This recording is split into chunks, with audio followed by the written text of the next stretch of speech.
મારું નામ વિજય પંડ્યા છે. અમારા ફાધર છે, જેમનું નામ વેણીભાઈ પંડ્યા છે. ધૂળેટીના દિવસે અચાનક જ મારા ફાધરની તબિયત ખરાબ થઈ ગઈ અને રેલનગરમાં રહીએ છીએ. અમારે હોસ્પિટલ છે બાજુમાં પલ્સ હોસ્પિટલ.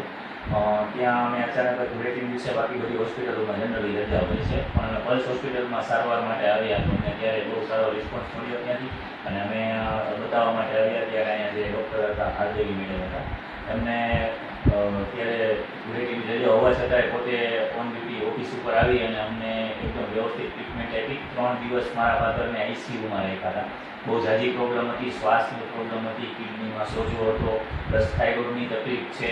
આ બધી જ તકલીફ હતી મારા ફાધરને, એટલે 3 દિવસ માટે આઈસીયુમાં એડમિટ કરવા પડ્યા હતા. ત્યાં પણ મેડમે બહુ સપોર્ટ કર્યો. હાર્દેવી મેડમે બહુ સારા ડૉક્ટર છે, અને એનો જે સ્ટાફ છે એનો બધા સ્ટાફનો બિહેવિયર, પ્યુનથી માંડી અને નર્સિંગ સ્ટાફ છે, મેડિકલ ઓફિસર છે કે કોઈ રિસેપ્શનિસ્ટ છે, ટોટલ બધાનો જ હું ખૂબ ખૂબ આભાર માનું છું. એમને મને બહુ વ્યવસ્થિત ટ્રીટમેન્ટ આપી છે અને સ્ટાફ એકદમ સારો છે. અમને આવ્યા પછી 4-5 દિવસમાં મારા ફાધરને અત્યારે એકદમ સારું છે. અમને હોસ્પિટલથી સંતોષ છે.